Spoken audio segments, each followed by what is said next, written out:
उपासना में वासना का नाश करना ही पड़ता है। इसलिए श्री भगवान कल के सत्संग में था, ये जो भगवत मार्ग है ये ना तो अधिक खाने वाले को सिद्ध होता है और ना बिल्कुल ना खाने वाले को,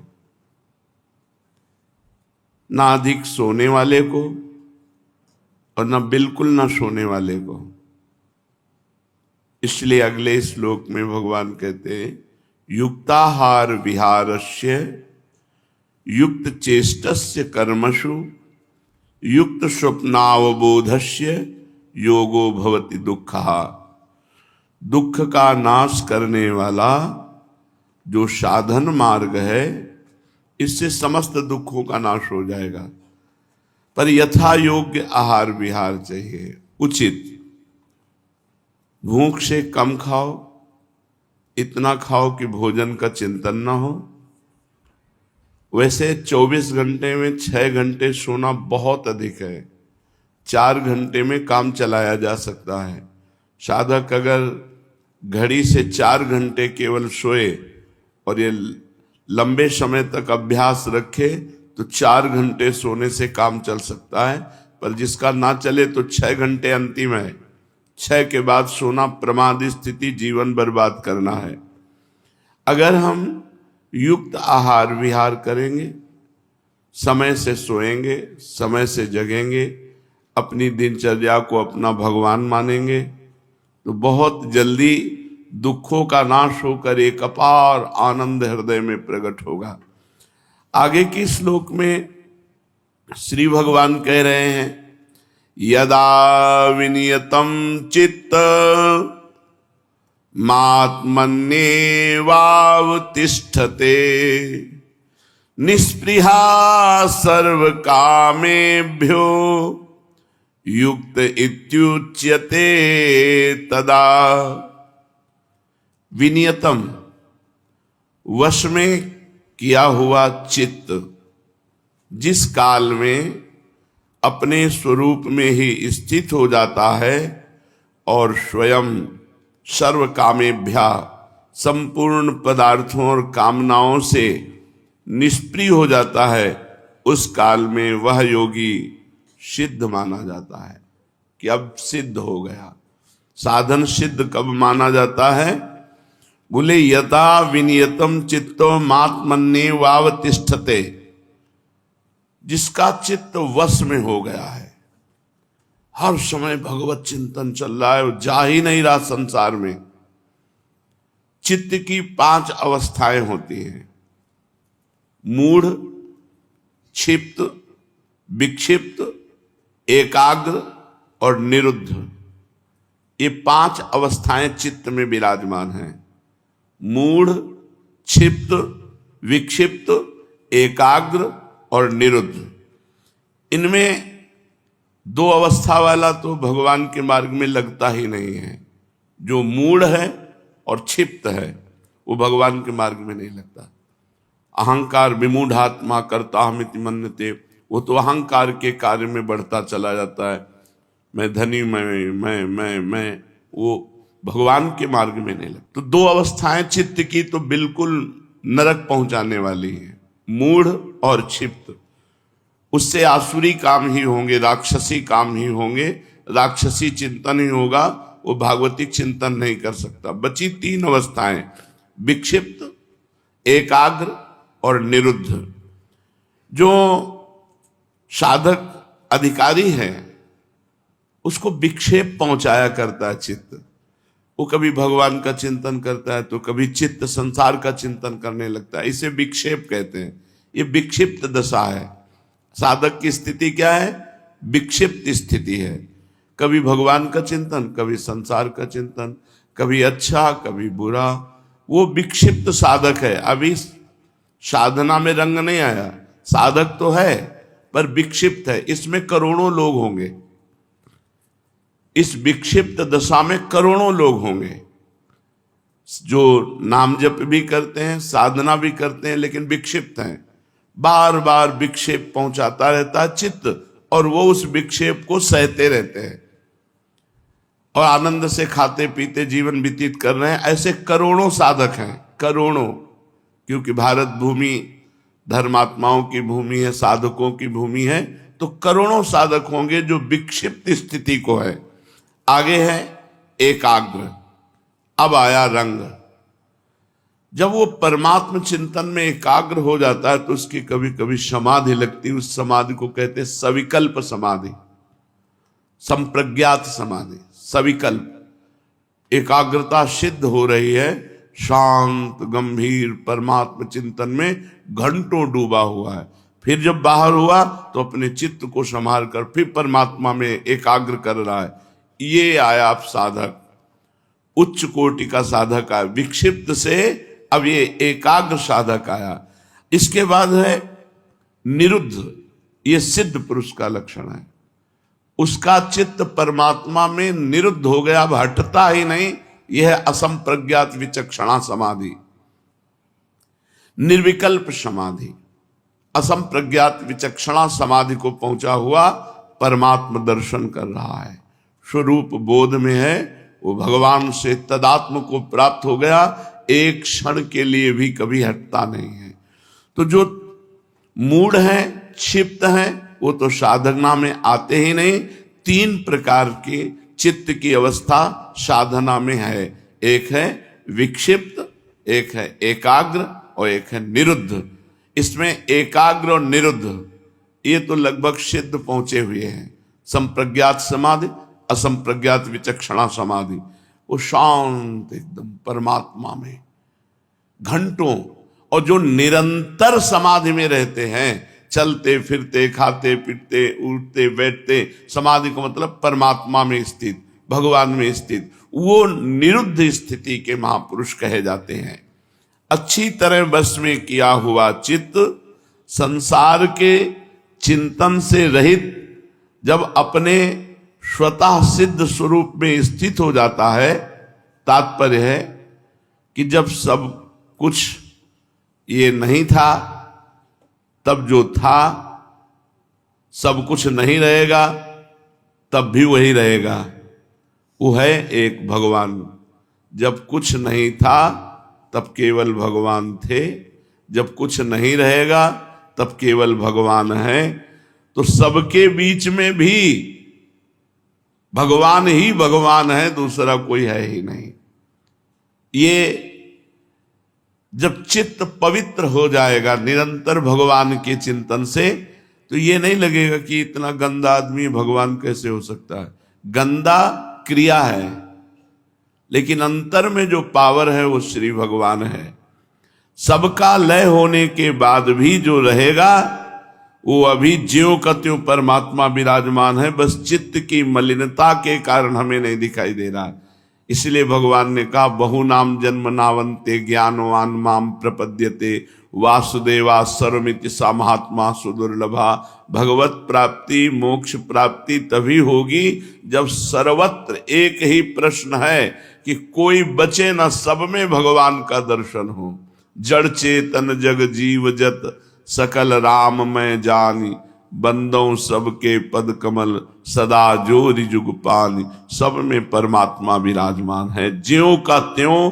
जैसे जब सृष्टि नहीं थी तब वही था, जब सृष्टि नहीं रहेगी तब भी वही रहेगा। तो जब सृष्टि है तो सृष्टि के रूप में केवल वही है, वही है।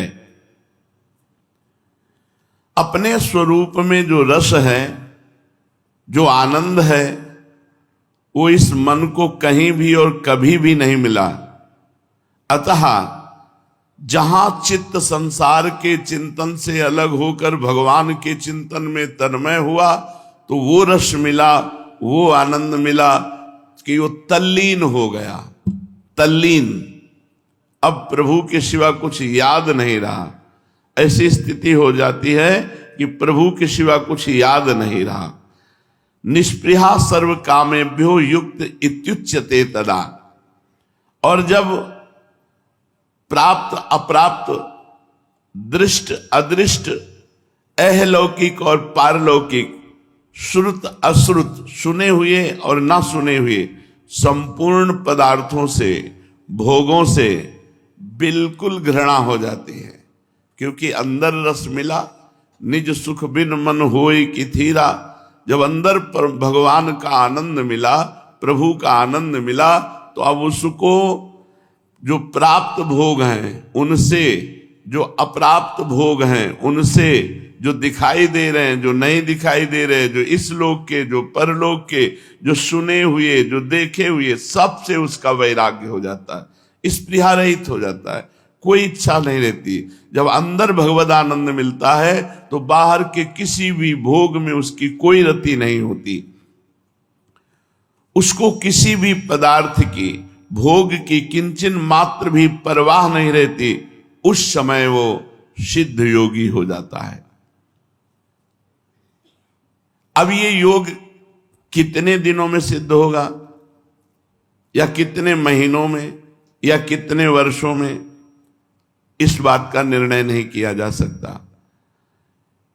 आपकी यदि प्रयत्नशीलता, वैराग्य जोर का है तो दिनों में हो जाएगा, शिथिल है तो वर्षों लगेगा, प्रमादी हो तो जन्मों लगेगा।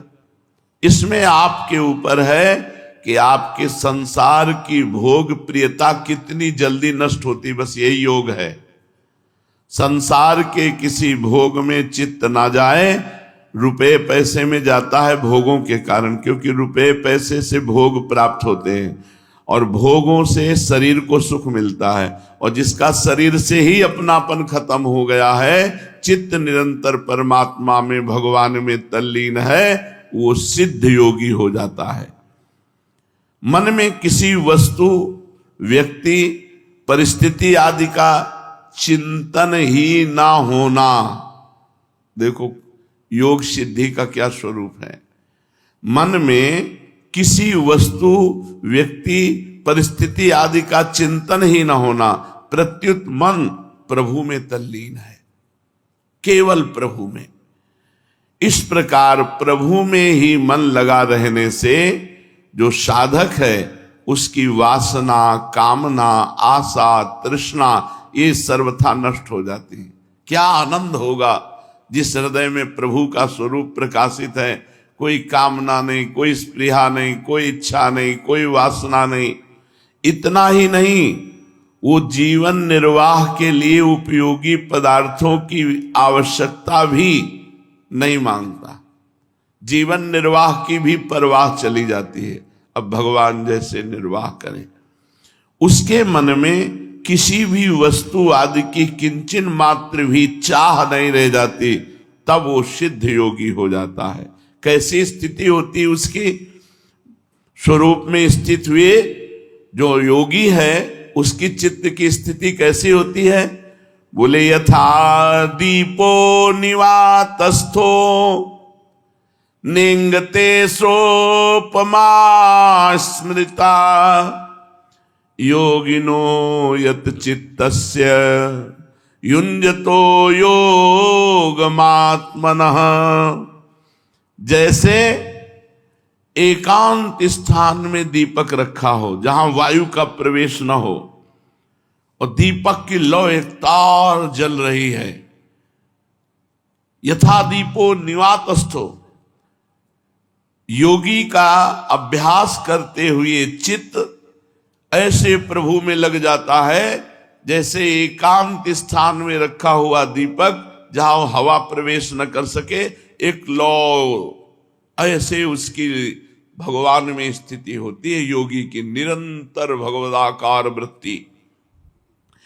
जैसे सर्वथा स्पंदन रहित वायु के स्थान में रखे हुए दीपक की लौ थोड़ी भी हिलती डुलती नहीं है, ऐसे ही जो साधक अभ्यास करता है, जिसका मन प्रभु में इतना लगा है, चित्त वश में है, दीपक की लौ की तरह साधक की उपमा दी गई है चित्त की, तदाकार वृत्ति।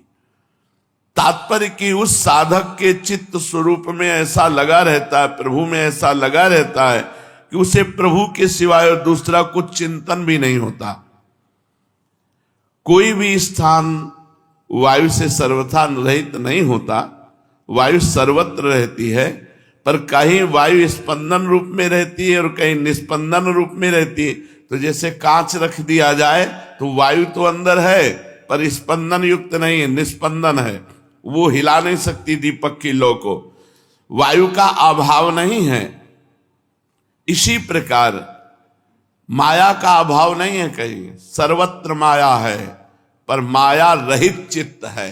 वो सदैव भगवान में दीपक की लौ की भांति प्रकाशमान ज्ञान का प्रकाश है। कोई भी माया का आकर्षण नहीं, एकमात्र भगवान का चिंतन। जैसे स्पंदन रहित वायु के स्थान में स्थित दीपक की लौ चेष्टा रहित हिलती डुलती नहीं है, ऐसे ही साधक जो अभ्यास करके अपने चित्त को वश में करके प्रभु में स्थित किए हुए है, उस साधक की ऐसी स्थिति होती सिद्ध पुरुष की। यत्रो परमते चित्तम निरुद्धम योग सेवया, यत्र चैवात्मनात्मानं पश्यन्नात्मनि तुष्यति। योग सेवया, जो साधक साधना कर रहा है तो जिस समय उसकी ये निरुद्ध अवस्था होती चित्त की, आपने निरुद्ध अवस्था को सुना, निर्विकल्प समाधि, उठते बैठते चलते फिरते खाते पीते हर समय भगवदाकार वृत्ति, इसे निरुद्ध अवस्था कहते हैं। उपरमते, वो सबसे उपराम हो जाता है, कहीं उसकी कोई रति नहीं होती। जिस अवस्था में स्वयं अपने आप से अपने आप को देखता हुआ अपने आप में ही संतुष्ट हो जाता है, उस अवस्था को सिद्ध पुरुष कहते हैं। साधक को मन को केवल प्रभु में लगाना है, यह धारणा करनी पड़ेगी। हमें एक ही कार्य है, मन को प्रभु में लगाना है। वो पाठ करके, सेवा करके, नाम जप करके, कीर्तन करके, जप करके, ध्यान करके, जैसे भी है, हमें मन को हर समय प्रभु में लगाना है, ये धारणा होती है। जिस साधक को भगवत प्राप्ति का लक्ष्य है, जिसके मन में ये बात आ गई है कि मैं भगवान का, भगवान मेरे, और जिसके एक धारणा हो गई है कि मेरा एक ही काम है मन को प्रभु में लगाना, ऐसी धारणा होने के बाद प्रभु के सिवाय दूसरी कोई वृत्ति पैदा भी हो जाए तो एक क्षण में उसकी उपेक्षा कर देता है, क्योंकि उसकी धारणा है चित्त को, मन को प्रभु में लगाना। अगर प्रभु में लगाते समय कोई साइड में वृत्ति आ जाती, भूत का चिंतन, भविष्य का चिंतन, भोगों का चिंतन, तो उसका लक्ष्य है प्रभु में मन को लगाना, इसलिए उसकी तरफ ध्यान ही नहीं देता। बहुत खास बात है, जब हम मन को प्रभु में लगाते हैं तो हमारा मन सांसारिक भोग वासनाएं, वर्तमान की व्यवस्था की चिंता, भविष्य की चिंता, भूत की चिंता, ये सब प्रकट करता है। हमको जैसे पागल आदमी की बातें नहीं सुननी है, ऐसे मन की बातें सुननी ही नहीं। मन बोलता रहे, कोई मतलब। साधक परेशान इसलिए हो जाता है कि मन में उसकी बहुत ममता है, जो मन कहता है उसको बहुत एकाग्रता से सुनता है और वही करना चाहता है, क्योंकि मन उसको अशांत कर देता है। हमें सुनना ही नहीं मन की। साधक का कार्य है केवल मन को प्रभु में लगाना, बस। अब वो क्या बोल रहा है, क्या चाह रहा है, क्या मांग रहा है, सुनना ही नहीं। पागल आदमी है। जैसे पागल आदमी की बातें नहीं सुनते, ऐसे अपने पागल मन की बात नहीं सुनते। ये कुछ भी बोलता है, कुछ भी चाहता है, कुछ भी भोगना चाहता है। तो साधक क्या करता है कि मन की उपेक्षा करके, उससे हटा करके चित्त को बार बार केवल भगवान में लगाता है। जब मन का प्रवाह केवल भगवान में ही लग जाता है, तब उसे कहते हैं ध्यान। अब ध्यान परायण है। बार बार हटाते हटाते मन अब लग गया। उबो मत। उबने से योग सिद्ध नहीं होता। उकताए हुए पुरुष को योग जल्दीबाजी से, आराम आराम से, मन को बार बार प्रभु के नाम में, रूप में, लीला में लगाओ। जहां भागे उसको फिर हटा के लाओ। जब ये सलाह देने लगे गंदी बातों की तो मानो पागल आदमी बोल रहा है, बात ही नहीं माननी। बार बार प्रभु में लगाते लगाते ये जब प्रभु में लग जाता है, तो जब प्रभु में लग जाता है तो उस स्थिति को कहते हैं ध्यान। ध्यान के समय 3 बातें रहती हैं। मैं प्रभु का ध्यान कर रहा हूं, मैं ध्याता प्रभु का, तो ध्येय और जो क्रिया वो ध्यान, ये त्रिपुटी रहती है। साधक ध्यान के समय अपने को ध्यान करने वाला मानता है और तद्रूप होने वाली वृत्ति को, जो ध्येय जिससे किया जा रहा है, उस क्रिया को ध्यान कहते हैं। और जिसके लिए क्रिया जा रहा है, जो लक्ष्य है, वो ध्येय है। ध्याता, ध्यान और ध्येय, ये त्रिपुटी रहती है। तात्पर्य है कि जब तक इन तीनों का अलग अलग ज्ञान रहता है तब तक ध्यान कहलाता है। और जहां अपने को भूल गया ध्याता और ध्यान क्रिया को भूल गया और केवल ध्येय रहा, उसे समाधि कहते हैं। मैं प्रभु का ध्यान कर रहा हूं, इस स्मृति से युक्त होकर जो ध्यान होता है उसे ध्यान कहते हैं। और जब मैं ध्याता, ध्यान क्रिया दोनों गायब हो गए और केवल ध्येय बचा प्रभु, उसे कहते हैं समाधि। केवल, तभी स्वामी जी कह रहे आओ समाधि भीतर, चित्त न डुलाए तू, अर्थात केवल श्यामा प्यारी कुंज बिहारी, मैं श्यामा प्यारी का ध्यान कर रहा हूं, इसका भी विस्मरण, केवल श्यामा प्यारी। कैसी अद्भुत आनंदमय स्थिति। अंत में केवल ध्येय रह जाता है, इसी को समाधि कहते हैं। यह संप्रज्ञात समाधि है, चित्त की एकाग्र अवस्था में यह जागृत होती है। यह समाधि जब निरंतर बनी रहती है तो उसे असंप्रज्ञात समाधि कहते हैं। थोड़े समय के लिए जब यह समाधि होती है, बहुत सुंदर विषय है। जब साधक बार बार विषयों से मन को हटाकर प्रभु में एकाग्र करता है तो धीरे धीरे उसका ध्यान लगने लगता है। जब ध्यान लगता है तो ध्यान में उसको ये बात रहती कि मैं प्रभु का ध्यान कर रहा हूं। प्रभु हुए ध्येय, क्रिया हुई ध्यान, और ध्याता मैं ध्यान करने वाला। जब तक ये रहता है तब तक केवल उसकी ध्यान संज्ञा रहती है। और जब मैं ध्यान कर रहा हूं ये बात चली गई, केवल प्रभु बचे जितनी देर के लिए, उसे समाधि कहते हैं, उसे संप्रज्ञात समाधि कहते हैं। ये टिकाऊ ज्यादा देर नहीं रहेगी, थोड़ी देर के लिए, घंटा, 2 घंटा, 4 घंटा, 6 घंटा, लेकिन निरंतर जब वही स्थिति बनी रहती है, निरंतर भगवदाकार वृत्ति बनी रहती है, तो उसे असंप्रज्ञात समाधि कहते हैं। पूज्य पादुड़िया बाबा इसी समाधि को प्राप्त महापुरुष थे, असंप्रज्ञात विचक्षणा समाधि। दीर्घ काल तक टिके रहने की स्थिति का नाम, उठते बैठते चलते फिरते खाते पीते केवल भगवदाकार वृत्ति, उसे असंप्रज्ञात निर्विकल्प समाधि कहते हैं। जब तक ध्येय का नाम और नाम नामी का संबंध, ये तीनों चीजें रहती हैं, संसार का बिल्कुल स्मरण नहीं है, पर यह स्मरण है कि मैं प्रभु का नाम जप कर रहा हूं, प्रभु का रूप ध्यान कर रहा हूं, तब तक वो असंप्रज्ञात समाधि, मतलब अभी टिकाऊ बात नहीं है। समाधि में तो आ रहा है पर टिकाऊ बात नहीं। जब मैं प्रभु का नाम जप कर रहा हूं ये भी भूल जाए और केवल निरंतर नाम चल रहा है, केवल निरंतर रूप में है, उठते बैठते चलते फिरते खाते पीते, ये स्थिति तब वो कही जाती है समाधि को पहुंचा हुआ महापुरुष। ठाढ़े बैठे परे उताना, कबीर कहे हम रहे ठिकाना। निरुद्ध अवस्था की समाधि 2 तरह की होती है, सबीज और निर्बीज।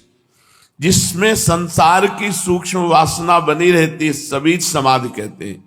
सूक्ष्म वासना संसार को प्रभाव दिखाना, संसार झुके तो आपको सिद्धियों की प्राप्ति हो जाएगी।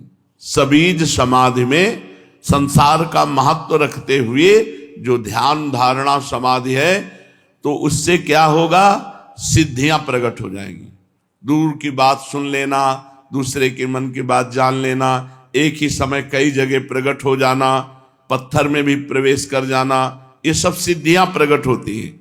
सबीज समाधि में सिद्धियां प्रकट होती हैं, और ये सिद्धियां सांसारिक दृष्टि से तो ऐश्वर्य है, पर पारमार्थिक दृष्टि से भगवत प्राप्ति में ये विघ्न है। साधक जब तक सिद्धियों को निस्तत्व नहीं कर देता, तब तक वो भगवान का साक्षात्कार नहीं कर पाता, इन्हीं सिद्धियों में अटक जाता है। और ये सिद्धियां ऐसे थोड़ी आती है कि 2-4 माला घुमा लिया, आ गई सिद्धियां, आ गई कि हाँ भाई हमें स्वीकार करो।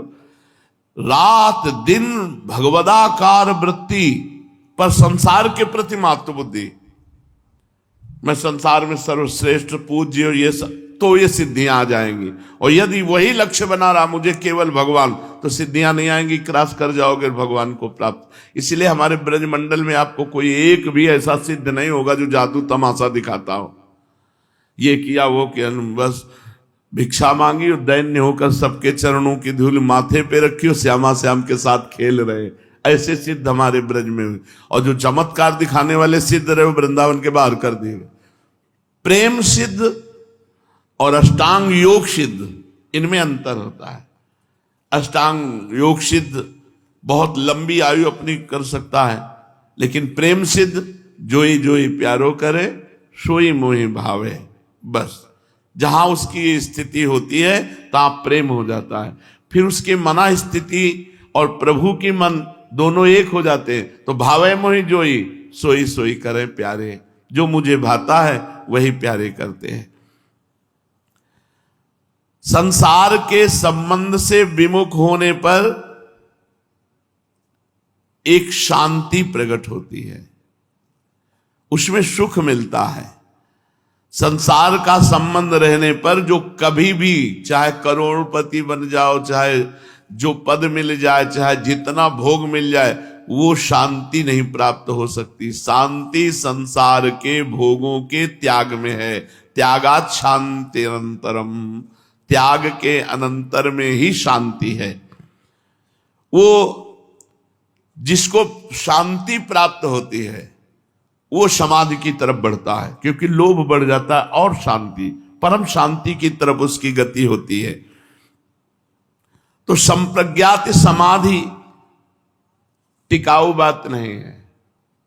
4 घंटे 6 घंटे 8 घंटे 10 घंटे आप टिके और इसके बाद फिर संसार में आ गए। लेकिन असंप्रज्ञात समाधि ये विश्राम है, निरंतर भगवदाकार वृत्ति रहती, बहुत विलक्षण आनंद होता है समाधि में, विलक्षण सुख की प्राप्ति होती है। तो साधक अभ्यास करते करते चित्त को निरुद्ध अवस्था में, निर्विकल्प समाधि में, निर्बीज समाधि में जब पहुंच जाता है, तब वो उपराम होगा। अब वो मोक्ष पदवी को प्राप्त है। कोई संकल्प विकल्प नहीं, निरंतर भगवदाकार वृत्ति, अब वो परम पद का अधिकारी हो गया। तो श्री भगवान कहते हैं कि जो समस्त विषयों से उपराम होकर निरंतर चित्त को प्रभु में लगाते हुए, निरंतर स्वरूप में लगाते हुए, कोई भी वासना नहीं, निर्बीज समाधि को प्राप्त होता है, वो योगी परम सिद्ध कहा जाता है। चलते हैं महाप्रभु श्री चैतन्य देव के पावन चरित्र में। आज महाप्रभु चैतन्य देव जी के पावन चरित्र में बड़ा अद्भुत चरित्र है। महाप्रभु को 7 प्रहर तक भगवत आवेश रहा। महाभारत के युद्ध क्षेत्र में अर्जुन के प्रार्थना करने पर भगवान ने अर्जुन को अपना विराट रूप दिखाया।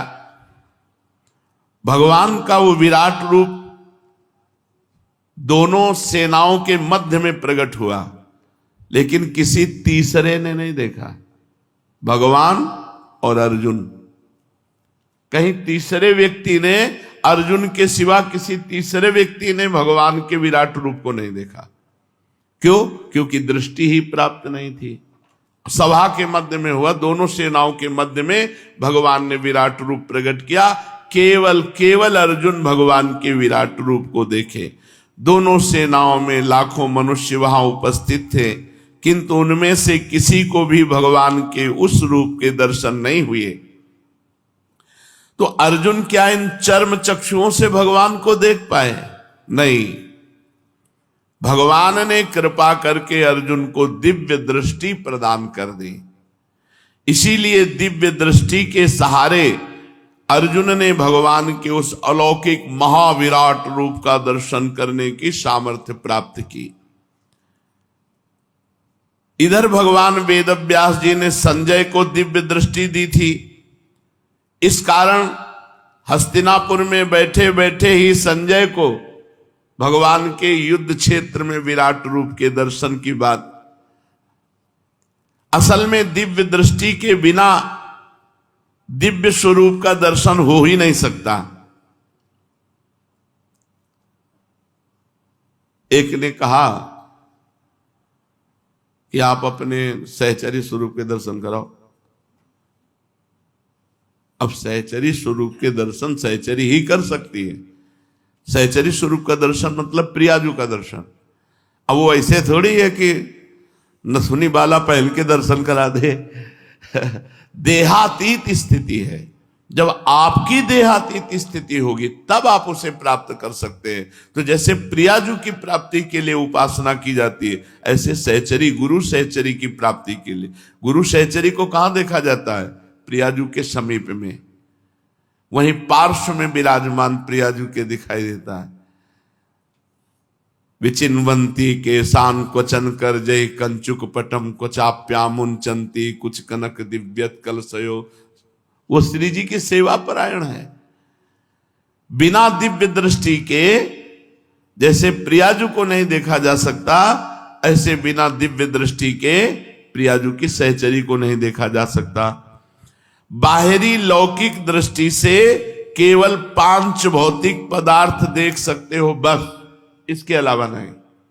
तो 5 भौतिक पदार्थों से बना हुआ स्वरूप, 5 भौतिक पदार्थों का बना हुआ दृश्य, ये केवल इन आंखों से देख सकते हो। जब भीतरी नेत्र खुलेंगे, जब श्री कृष्ण की कृपा दृष्टि आप पे पड़ेगी और वो दिव्य दृष्टि प्रदान करेंगे, तब अलौकिक रूप दिखाई देता है। तब दिव्य प्रकाशमान में प्रेममय रूप का दर्शन हो सकता है। और वो रूप ऐसा होता है, अपनी भाव क्षमता के अनुसार ही दिखाई देता है। जितनी अपनी भाव क्षमता है उतना ही दर्शन होगा। उसकी भाषा में, वाणी में सामर्थ्य नहीं कि वर्णन कर दिया जाए। भगवान कृपा करके जिसे अपना लेते हैं, अपना कहकर जिसे वर्ण कर लेते हैं और अंतर से प्रेम दृष्टि खोल देते हैं, उसे ही भगवान के दर्शन होते हैं। उसके सामने भगवान ज्यों के त्यों प्रकट होते हैं। जैसे हम आप बैठे हैं ऐसे प्रकट होते हैं। ऐसा ये ध्यान वाला विषय नहीं, ये प्रकट विषय है। जब अंतर्दृष्टि खुल जाती तो सामने ऐसे भगवान प्रकट हो जाते हैं। दृढ़ विश्वास के बिना, निरंतर भजन के बिना इष्ट देव की ऐसी कृपा नहीं होती कि दिव्य दृष्टि प्राप्त हो जाए, भगवत साक्षात्कार हो जाए। इसके पहले बता चुके हैं कि गौरांग महाप्रभु के जीवन में द्विविध भाव दृष्टिगोचर होते थे। वैसे तो सदा एक अमानी भगवत भक्त के भाव में रहते थे, किंतु कभी कभी उनके शरीर में भगवत भाव भी प्रकट होता था। उस समय उनकी सभी चेष्टाएं तथा व्यवहार ऐश्वर्यमय होते थे। ऐसा भाव बहुत देर तक नहीं रहता था। कुछ काल के अनंतर उस भाव का समन हो जाता था और फिर ये ज्यों के त्यों ही साधारण भगवत भक्त के भाव में आ जाते।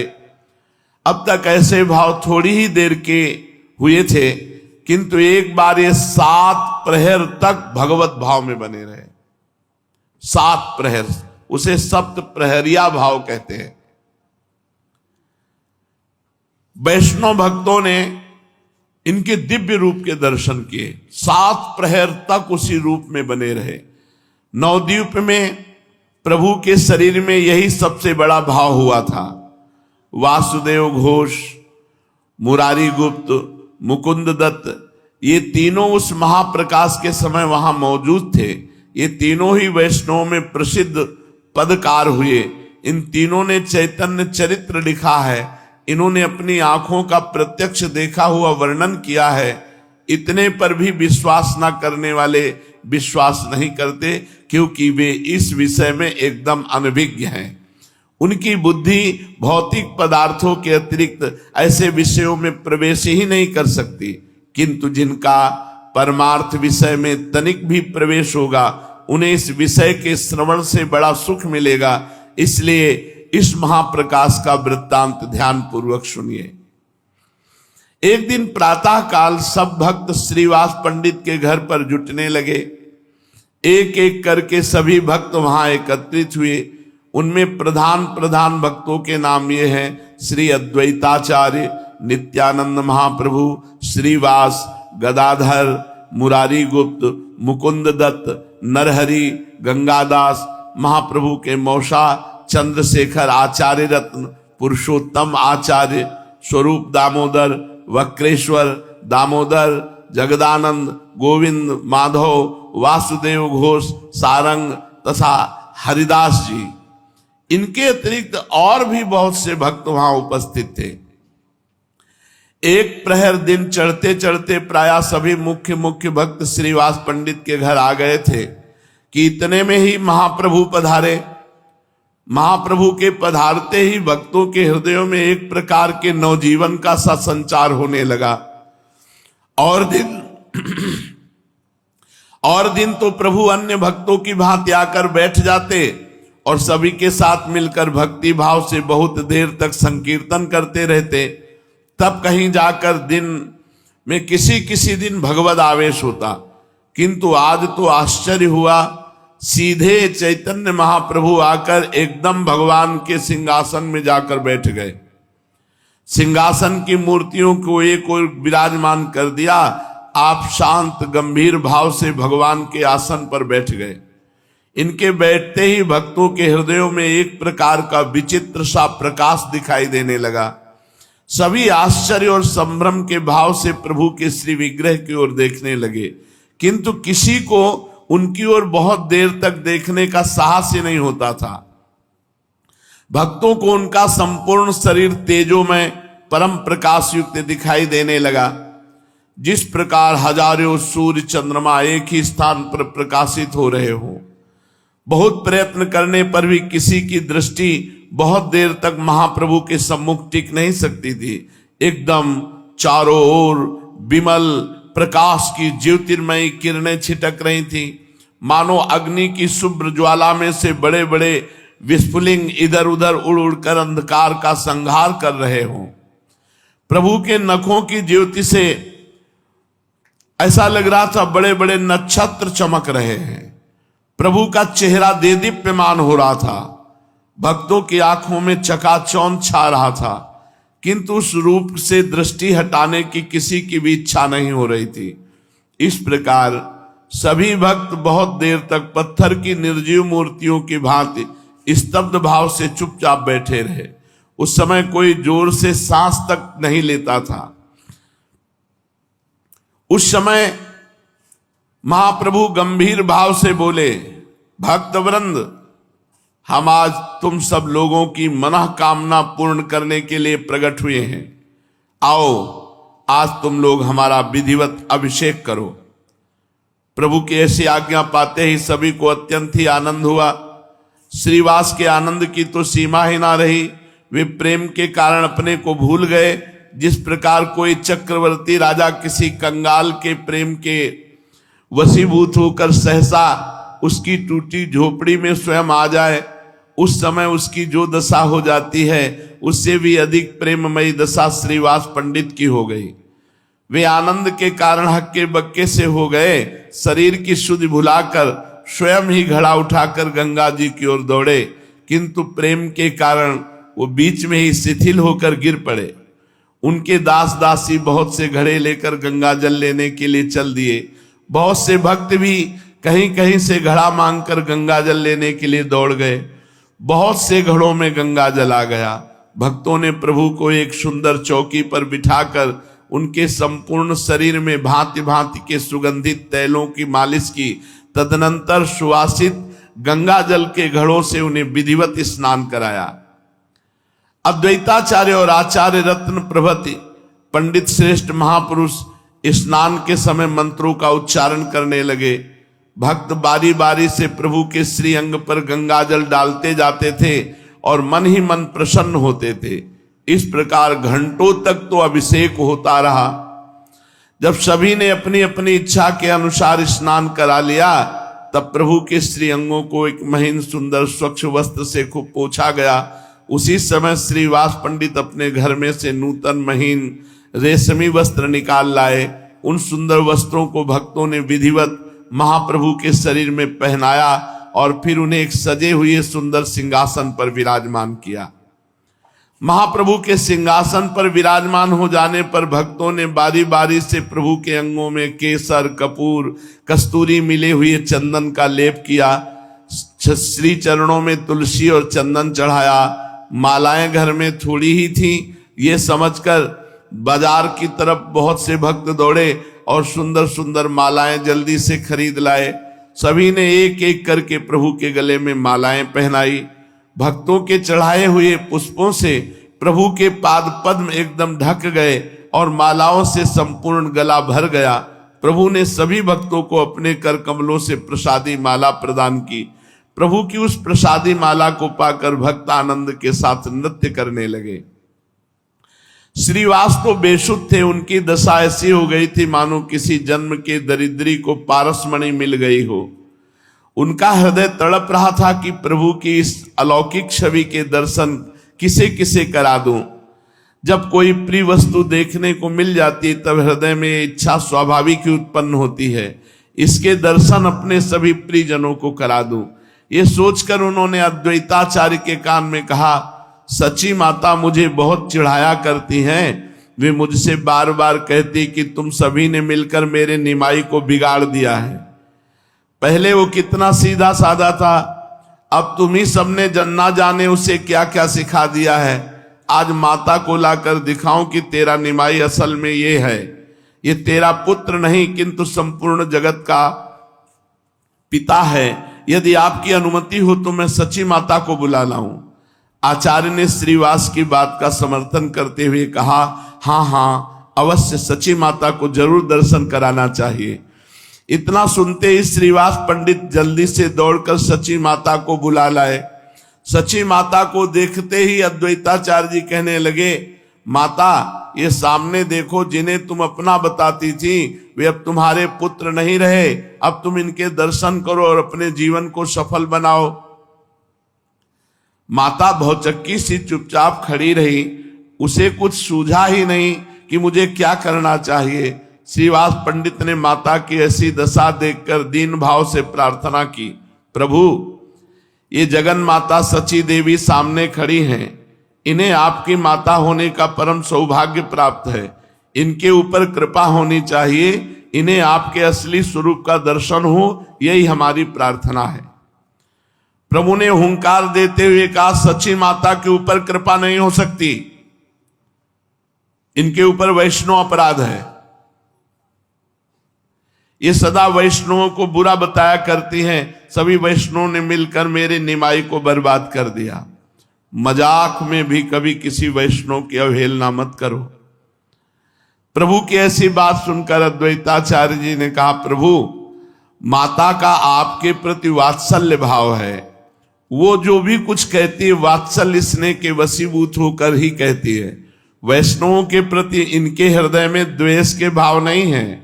इनकी उपासना वात्सल्य भाव की ही है। इसके ऊपर अवश्य कृपा होनी चाहिए। अद्वैताचार्य प्रार्थना कर रहे थे कि धीरे से श्रीवास पंडित ने माता के कान में कहा, तुम प्रभु के चरणों में प्रणाम करो। माता पुत्र के लिए प्रणाम करने में कुछ हिचकने लगी। तब आचार्य ने जोर देते हुए कहा, मां अब तुम निमाई के भाव को भुला दो। इन्हें भगवान की बुद्धि से प्रणाम करो, देर करने का काम नहीं है। वृद्ध आचार्य के ऐसा आग्रह करने पर माता ने आगे बढ़कर प्रभु के पाद पद्मों में साष्टांग प्रणाम किया और गदगद कंठ से प्रार्थना करने लगी, भगवान मैं अज्ञ स्त्री तुम्हारे बारे में कुछ भी नहीं जानती कि तुम कौन हो, तुम जो भी हो मेरे हो, मेरे ऊपर कृपा करो।